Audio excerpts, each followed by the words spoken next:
Hello everyone. अगर आपने किसी बैंक में एफडी यानी फिक्स्ड डिपॉजिट कराया है तो ये वीडियो आपके लिए बहुत महत्वपूर्ण होने वाला है। साथ ही अगर आप पीएफ विड्रॉल करने जा रहे हैं, कॉर्पोरेट बॉन्ड से आपकी इनकम है, पोस्ट ऑफिस डिपॉजिट से इंटरेस्ट इनकम है, आपकी कोई किराए से इनकम है या आप कोई इंश्योरेंस कमीशन अर्न करते हैं, तो आप इस वीडियो पर बने रहिए। आज भी हमारे देश में ज्यादातर लोगों के निवेश का मुख्य विकल्प एफडी यानी कि फिक्स्ड डिपॉजिट है। फिक्स्ड डिपॉजिट को निवेश का एक सुरक्षित विकल्प माना जाता है। लोग थोड़ा कम रिटर्न ही सही सुरक्षित निवेश के विकल्प में अपना पैसा इन्वेस्ट करना चाहते हैं। एफडी पर मिलने वाला इंटरेस्ट टैक्सेबल होता है, जिस वजह से अगर एफडी पर मिलने वाला इंटरेस्ट एक तय सीमा से अधिक होता है तो गवर्नमेंट द्वारा इस पर एडवांस टैक्स यानी कि टीडीएस काट लिया जाता है। इस फाइनेंशियल ईयर के लिए तय सीमा 60 वर्ष तक के व्यक्तियों के लिए 40,000 रूपए और सीनियर सिटीजन के लिए 50,000 रूपए है। लेकिन यदि देखा जाए तो कई लोगों की total income basic exemption limit यानी 2.5 लाख रुपए से भी कम होती है। ऐसे में उनसे टैक्स क्यों लिया जाता है? चलिए समझते हैं कि अगर आपकी इनकम इंटरेस्ट इनकम या ईपीएफ विड्रॉल, कॉर्पोरेट बॉन्ड से इनकम, पोस्ट ऑफिस डिपॉजिट या किराए या इंश्योरेंस कमीशन से इनकम है तो इस पर लगने वाले टीडीएस को कैसे बचाया जा सकता है। आपको डिडक्टर को ये बताना होगा कि आपकी इनकम टैक्सेबल लिमिट से कम है, सो वो टीडीएस डिडक्ट ना करे। इसके लिए इनकम टैक्स डिपार्टमेंट ने 2 पैस्काइड फॉर्म दिए हैं, फॉर्म 15G, फॉर्म 15H, जिसके द्वारा आपकी होने वाली टीडीएस डिडक्शन से इनकम को बचाया जा सकता है। तो चलिए समझते हैं फॉर्म 15G या H क्या है। फॉर्म 15G या H सेल्फ डिक्लेरेशन फॉर्म है। इसमें कोई व्यक्ति ये घोषणा करता है कि उसकी इनकम टैक्सेबल लिमिट यानी कि कर लगने योग्य सीमा से कम है, इसके लिए उसे टैक्स के दायरे से बाहर रखा जाए। चलिए जानते हैं फॉर्म 15G और फॉर्म 15H के बीच में क्या डिफरेंस है। इसके बीच में एक बहुत छोटा सा डिफरेंस है, कई लोग इस डिफरेंस को नहीं जानते। फॉर्म 15G का इस्तेमाल 60 वर्ष से कम उम्र के भारतीय नागरिक, हिंदू अनडिवाइडेड फैमिली यानी कि HUF या ट्रस्ट द्वारा किया जाता है। इस तरह फॉर्म 15H 60 साल से अधिक उम्र वाले भारतीय नागरिकों के द्वारा प्रयोग किया जाता है। फॉर्म 15G और फॉर्म 15H की वैधता 1 साल के लिए होती है। इसे हर साल जमा कराने की जरूरत पड़ती है। चलिए जानते हैं फॉर्म 15G भरने के लिए क्या शर्तें हैं या क्या एलिजिबिलिटी है। 60 वर्ष से कम उम्र के व्यक्ति या HUF या ट्रस्ट या अनएसएसी इस फॉर्म को भर सकते हैं, लेकिन कंपनियां यह फॉर्म नहीं भर सकते हैं। केवल भारतीय निवासी ये फॉर्म भर सकते हैं। स्थायी खाता संख्या यानी आपके पास पैन कार्ड होना चाहिए। कुल आय पर टैक्स 0 होना चाहिए। फॉर्म 15H के लिए कौन लोग एलिजिबल हैं या इसकी कौन सी शर्तें हैं? 60 वर्ष या उससे अधिक के आयु वाले व्यक्ति इस फॉर्म को जमा करने के लिए एलिजिबल हैं। उनका एक भारतीय निवासी होना जरूरी है। स्थायी पैन संख्या यानी कि उनके पास पैन होना चाहिए। कुल आय पर टैक्स 0 होना चाहिए। फॉर्म 15G या फॉर्म 15H कैसे डाउनलोड करें या आपको ये कहाँ मिल सकता है? अगर आप फॉर्म 15G या H चाहते हैं तो उसका डाउनलोडेबल लिंक मैंने डिस्क्रिप्शन में डाल दिया है, आप वहां जाकर ये फॉर्म डाउनलोड कर सकते हैं। अदरवाइज हम इसे इनकम टैक्स डिपार्टमेंट की ऑफिशियल वेबसाइट से भी डाउनलोड कर सकते हैं। फॉर्म 15G या फॉर्म 15H डाउनलोड करने के लिए आपको इनकम टैक्स इंडिया .gov.in यानी कि इनकम टैक्स डिपार्टमेंट के ऑफिशियल वेबसाइट पर विजिट करना होगा। जैसा कि आप यहाँ पर देख रहे हैं, ये इनकम टैक्स डिपार्टमेंट की ऑफिशियल वेबसाइट है। यहाँ पर आपको फॉर्म्स और डाउनलोड के टैब पर जाना होगा। यहाँ पर आप फॉर्म्स और डाउनलोड के टैब पर जाएंगे, जहाँ पर इनकम टैक्स फॉर्म पर आपको क्लिक करना होगा। इनकम टैक्स फॉर्म पर क्लिक करने के बाद आप स्क्रॉल करके नीचे आइए। यहाँ पर आपको फॉर्म 15G और फॉर्म 15H दोनों की लिंक डाउनलोड करने को मिल जाएगी, जिसमें आपके पास PDF फॉर्म भी है और फिलेबल फॉर्म भी है, यानी कि आप इन्हें एडोब रीडर में फिल भी कर सकते हैं या फिर आप PDF फॉर्म लेकर उसे डाउनलोड कीजिए और आप उसे हैंड रिटन भी फॉर्म सबमिट कर सकते हैं। तो यहाँ पर आपने जान लिया कि आप फॉर्म 15G या फॉर्म 15H कैसे डाउनलोड कर सकते हैं। चलिए अब जानते हैं कि आपको फॉर्म 15G या फॉर्म 15H भरना कैसे है। तो इसके लिए चलिए मैं आपको एक एडिटेबल फॉर्म 15G फिल करके बता देता हूं।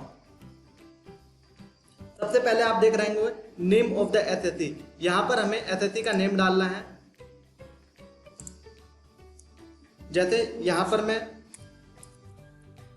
डालता हूं अमित कुमार। 2 नंबर पे जाएंगे पैन ऑफ द एसएससी। यहाँ पर हमें एसएससी का पैन नंबर फिल करना होता है। जैसे मैं यहाँ पर डाल देता हूँ जो हमारे पास पैन है उसका नंबर। उसके बाद आपको फ्लैट नंबर,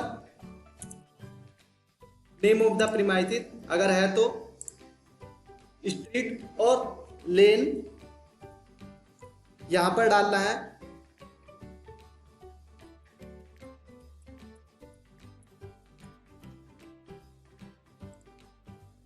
यहां पर आपको एरिया या लोकेलिटी,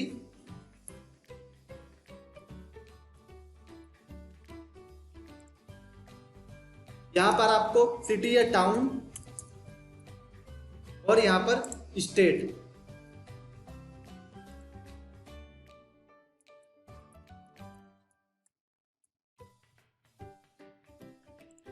यहां पर उस एरिया का पिन कोड, उसके बाद ईमेल एड्रेस जो आपका है, और अपना टेलीफोन या मोबाइल नंबर यहां पर फिल करना है। नेम ऑफ द बिजनेस और ऑक्यूपेशन आप यहां पर फिल कर सकते हैं। ऊपर आ जाते हैं 3 नंबर पर असेसमेंट ईयर। असेसमेंट ईयर क्या होता है?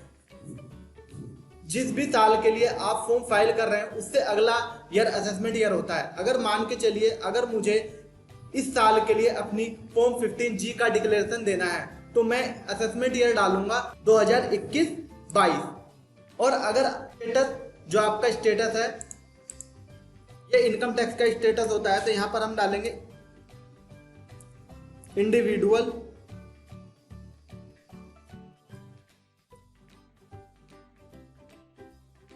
इन विच ward circle AO area code.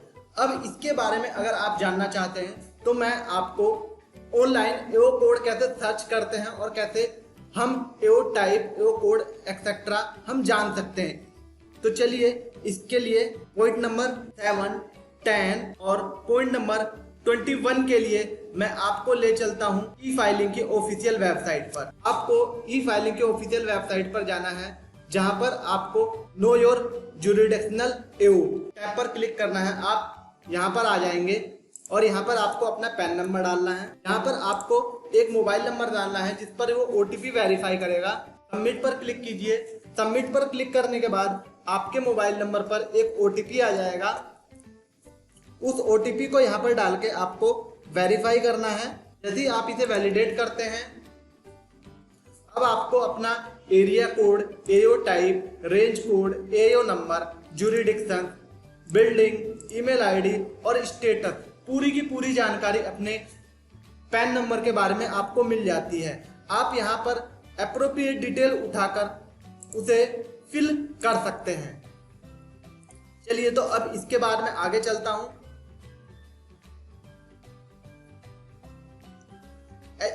Point number 22, estimated total income from the sources mention below. इसमें से आपको टिक करना होगा कि आपकी डिविडेंड इनकम शेयर से है तो आपको शेड्यूल 1 जो नीचे शेड्यूल दिए हुए हैं आपको ये फिल करने होंगे। Interest on security referred in the schedule 2, interest sum referred in the schedule 3, interest unit और the amount of withdrawal referred in section 80 CCA 2A from national saving scheme. अगर इनसे भी आपकी कोई इनकम है तो आप उसको यहाँ पर क्लिक कीजिए जो भी आपके अप्रोप्रिएट इनकम है और उसका शेड्यूल भी आपको फिल करना होगा। जैसा कि मेरे केस में इनमें से कोई भी इनकम नहीं है तो मैं इन सारी चीजों को छोड़ दूंगा। चलिए अब आगे चलते हैं। यहाँ पर आपको डिक्लेरेंट यानी कि आप जो इस फॉर्म को फाइल कर रहा है उसका सिग्नेचर होगा। जैसे कि हमारे केस में अमित कुमार है तो मैं यहाँ पर अमित कुमार लिख देता हूँ, पर लेकिन आपको यहाँ पर अपना साइन करना होगा। यहाँ IV यहाँ पर आपको क्लाइंट का नाम लिखना होगा। उसके बाद for the previous year ended on, previous year यानी कि जिस साल के लिए आप ये फॉर्म भर रहे हैं, हम इस फॉर्म को भर रहे हैं 2020-21 के लिए, तो यहाँ पर लिखेंगे 2020-21। उसके बाद आपको असेसमेंट ईयर 2021-22 लिखना होगा यहाँ पर।